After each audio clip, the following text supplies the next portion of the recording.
Vamos lá, galera, dando continuidade aos conteúdos de educação física, nutrição, na manifestação da cultura corporal. Vamos estar falando agora sobre obesidade e distúrbios alimentares, né? Então, vamos aí. Então, o objetivo da nossa aula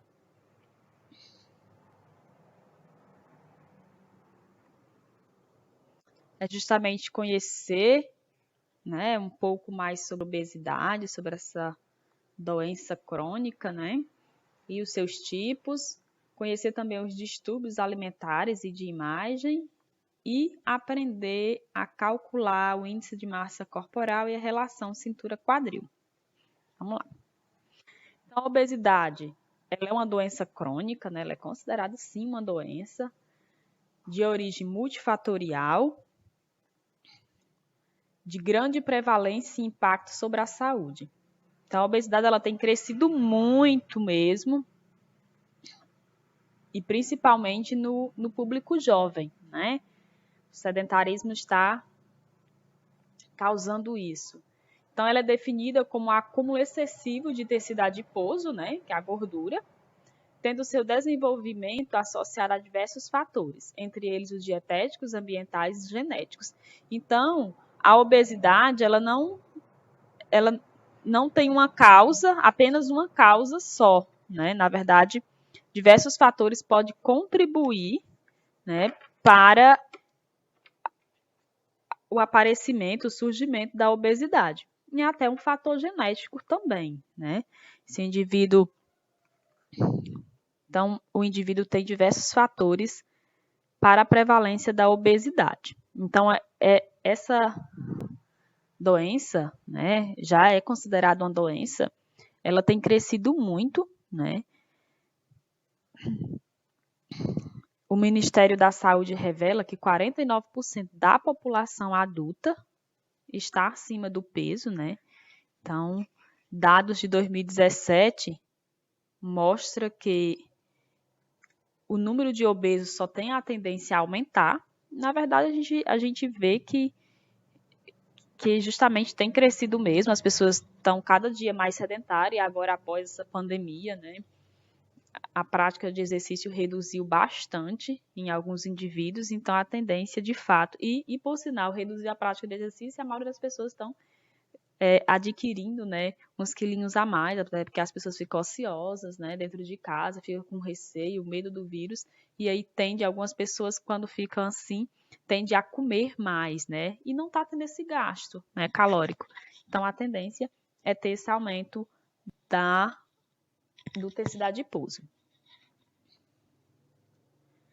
Então, a obesidade, ela se classifica em dois tipos, que é o tipo andrógeno e genoide.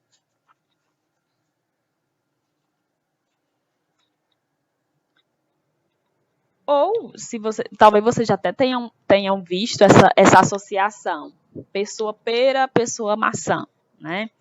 Então, que justamente é a distribuição dessa gordura, né, no corpo do indivíduo, dá esse formato de pera ou de maçã.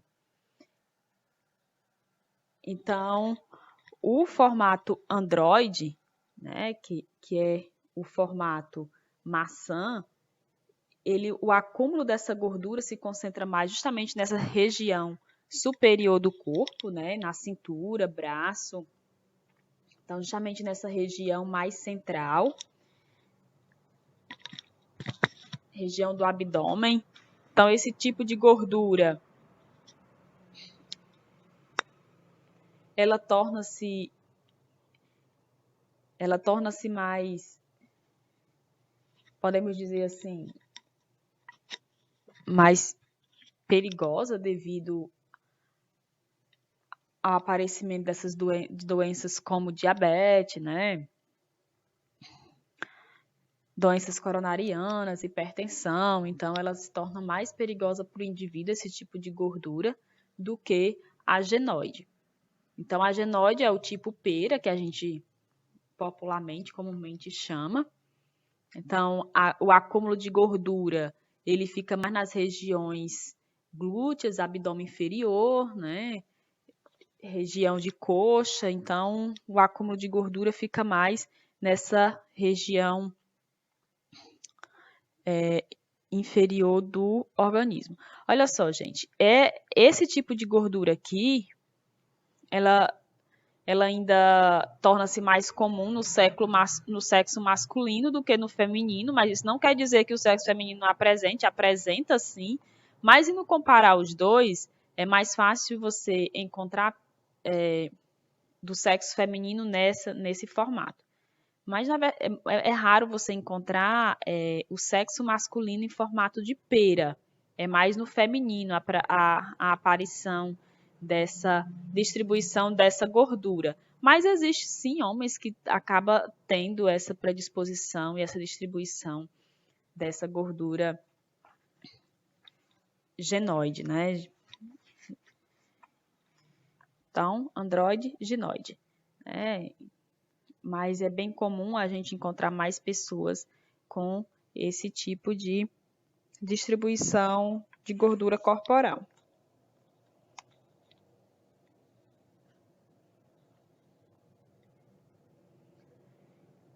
E a obesidade, a gente tem formas de diagnosticar ela, né? Eu tenho como diagnosticar se esse indivíduo está obeso, e uma das medidas é através do IMC, que é o índice de massa corporal, que é o cálculozinho, que eu vou pegar o peso em quilograma desse indivíduo e vou dividir pela altura dele ao quadrado, né? Então, após pegar o peso do indivíduo e a altura dele, eu realizo o cálculo. Lógico que eu vou, nessa equação aqui, eu vou estar calculando primeiro a altura ao quadrado, né? Depois pego, divido o peso pelo resultado da altura ao quadrado e aí eu tenho o IMC desse indivíduo. Aqui está uma tabela de classificação, certo? Então, quando o indivíduo está valores inferiores a 18,5, então esse indivíduo está com baixo peso. Muitas vezes, quando está abaixo desse valor aqui, então esse indivíduo pode estar, né, com desnutrição, então pode ter sim risco à sua saúde se ele estiver desnutrido, né? Entre 18,5 a 24,9, esse indivíduo está com peso considerado normal, de acordo com a tabela do IMC. De 25 a 29, ele está sobrepeso, né? Então o risco é moderado. Quando está de 30 a 34,9, está em obesidade grau 1, né? Então o risco já está aumentado. 35 a 39,9 está obesidade grau 2, então o risco de aparecimento dessas doenças coronarianas está bem severo. E grau 3 são os valores do índice de massa corporal superiores a 40, então o risco é muito severo, né? Então, esse diagnóstico do IMC, nós, profissionais de educação física, na verdade, utilizamos mais quando a gente está fazendo pesquisa, né, com grandes grupos. Digamos que a gente queira calcular o índice de massa corporal do grupo da turma, por exemplo, a turma. Né? Então, a gente utiliza porque é um cálculo para diagnóstico de grandes estudos. Mas, lógico, se o indivíduo a gente já percebe que ele tem uma composição corporal bem grande, então a gente também calcula para saber. Mas na prática mesmo, tanto na prática clínica do nutricionista, eles utilizam mais, eles utilizam outros tipos de avaliação que são mais fidedignos, como a dobra cutânea, né? Porque o índice de massa corporal, às vezes, dependendo do indivíduo que, por exemplo, o indivíduo que treina, né, tem bastante quantidade de massa magra. Então, muitas vezes, esse indivíduo pode ser que o índice de massa corporal dele dê elevado, mas na verdade ele não contém gordura, né? Ele só contém massa magra. Então, às vezes, o índice de massa corporal, ele é um diagnóstico que dá mais certo para quando a gente vai realizar o diagnóstico de grande quantidade de população, uma grande quantidade de população, né? Um grupo de pesquisa, por exemplo. Mas a gente tem outro, que é o relação cintura-quadril, que é o RCQ. Ele acaba sendo mais específico do que o IMC. Então, aqui você vai medir a circunferência da cintura e mede também a circunferência do quadril. E é só fazer a divisão. Depois coloca na tabela, né? Então, e aqui está a tabela mostrando o risco de doenças cardiovasculares de acordo com as medidas da relação cintura-quadril, né? Em mulheres, tem que estar inferior de 80, né?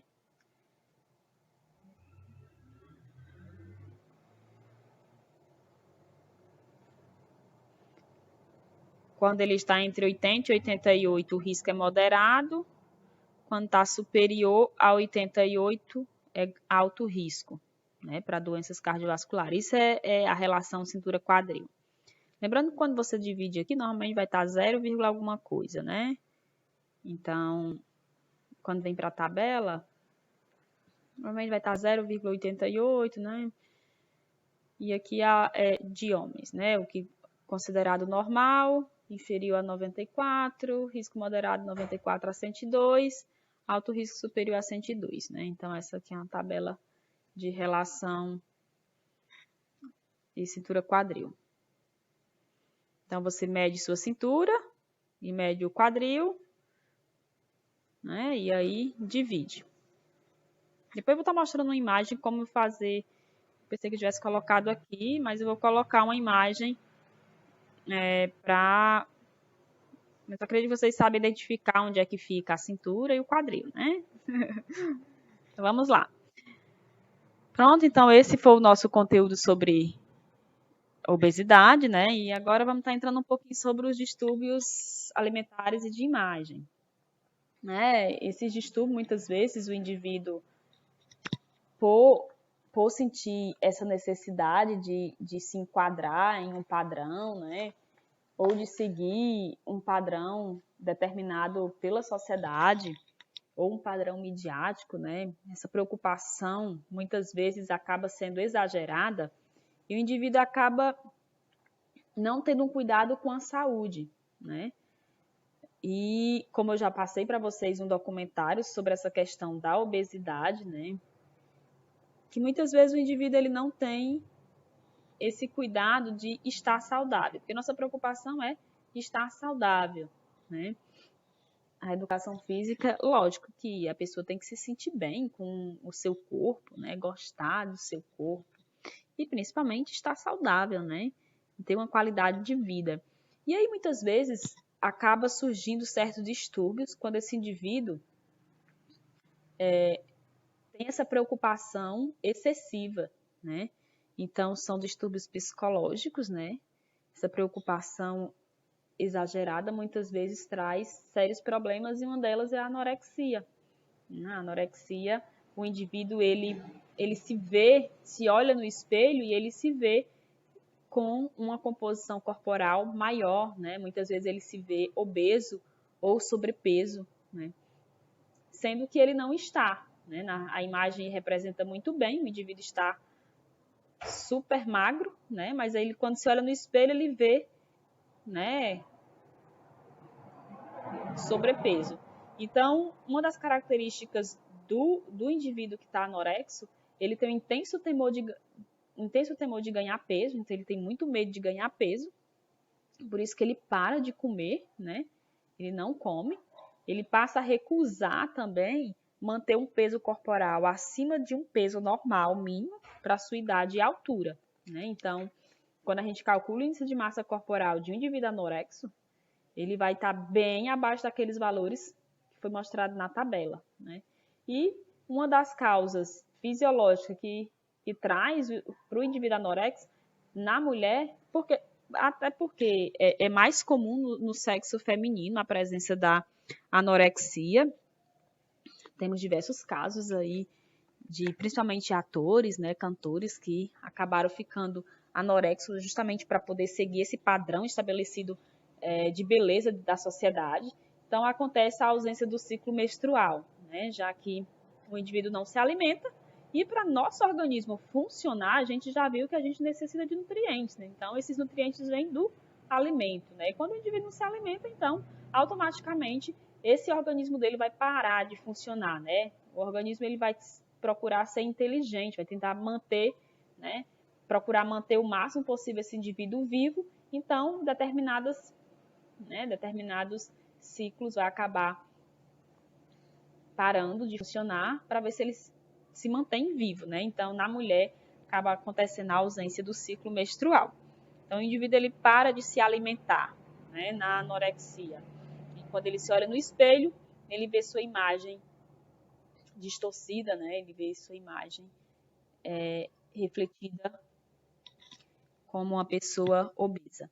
Então, na bulimia, então nós temos aqui a anorexia. Na bulimia, ela também é um distúrbio, né? Psicológico, e só que ao invés de, lá na anorexia, o indivíduo ele se nega a comer. Na bulimia, não. O indivíduo ele ingere, né, uma quantidade excessiva, né, superior de alimento, o que uma pessoa normal não chegaria a consumir. Então, o indivíduo ele ingere muito alimento. E aí, após, ele sente uma culpa muito grande e ele induz o vômito, né? Ele induz a perda desse alimento de forma imediata, de alguma forma. Então, existe um comportamento compensatório inapropriado, né?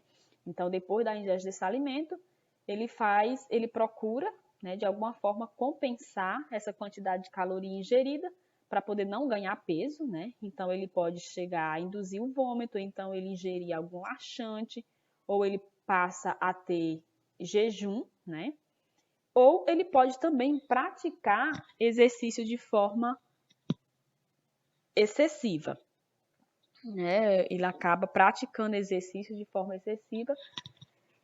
Dificilmente o indivíduo bulêmico nem sempre ele vai ser obeso, certo? Ele pode estar com peso normal, né? Ele pode ser ou sobrepeso, mas dificilmente o bulêmico ele vai ser um indivíduo obeso. Mas aí, de certa forma, é um distúrbio, né? Esse indivíduo pode contrair certas situações delicadas, né? A sua saúde, visto que ele ingere o alimento e induz o vômito, né? Tanto que há a característica, já que o bulêmico, ele sempre induz, como ele induz muito vômito, então ele acaba tendo uma característica nos dedos, né? Devido a ele sempre estar colocando o dedo lá para poder induzir o vômito, então ele acaba tendo uma diferença nessa composição da pele dos dedos. Então, a autoestima desse indivíduo também é baixa, né? Assim como na anorexia, esse indivíduo não está satisfeito com a sua imagem. Nós temos também os comedores compulsivos, né? Os comedores compulsivos é um distúrbio onde esse indivíduo ele come mais rápido do que o normal, né? Ele come até quando não está sentindo fome, então tudo dele está associado à comida. Então, se ele está nervoso, ele come, se ele está triste, ele come. Então, ele come sem sentir fome, ele continua comendo mesmo após estar saciado, né? Ele passa a comer sozinho ou em segredo. Então, se ele se sente triste, ele ocupado por comer demais, né? Ele acaba se sentindo triste, ocupado por comer demais. Então, ele come até mesmo sem sentir essa necessidade. Então, os comedores compulsivos, né, ele ingere essa quantidade de comida, mesmo sem o organismo sentir necessidade. E nós temos a vigorexia, que a vigorexia é um transtorno dismórfico corporal, classificado no espectro do tratamento obsessivo compulsivo, que leva o portador a uma autoimagem diferente da imagem real. Então, na vigorexia, é um pouquinho parecido com a anorexia, só que muda que lá na anorexia, o indivíduo ele se nega a comer, né? Já na vigorexia, o indivíduo ele tem a necessidade de realizar um excesso de exercício. E quando ele se olha no espelho, ele se vê super magro, né? Ele não vê que a sua composição corporal já está super grande, aí como mostra na imagem. E aí os riscos do indivíduo que contém vigorexia é que ele vai estar sempre treinando de forma excessiva para poder ganhar massa, e muitas vezes pode acontecer o contrário, né? Ele pode, na verdade, nem ganhar, porque ele está treinando excessivamente, está sobrecarregando. E aí, depois, com isso, pode esse quadro agravar e esse indivíduo passar a utilizar, por exemplo, anabolizante, porque ele não se vê grande, né? Ele não se vê com a composição corporal de massa definida, né? Por mais que ele esteja, mas ele não se vê assim. Então, muitos desses indivíduos ele passa a utilizar também anabolizante, né? A famosa bomba. Então, é um risco muito grande à saúde. Todos são distúrbios seríssimos que estão associados ao alimento ou à imagem corporal, né? E esse indivíduo ele precisa sim de um acompanhamento multifatorial, né? Associado, quando eu falo multifatorial, quer dizer que tem que ter diversos profissionais acompanhando esses indivíduos para poder esse indivíduo, né, voltar, né, a gostar da sua imagem, a se cuidar, a pensar na sua saúde, né? Esses indivíduos eles estão psicologicamente doentios, né? E lógico, quando você está psicologicamente doente, reflete no seu corpo, né? Porque nós somos nós não estamos separados, né? Então, somos um todo. Então, bons estudos e até a próxima aula, turma.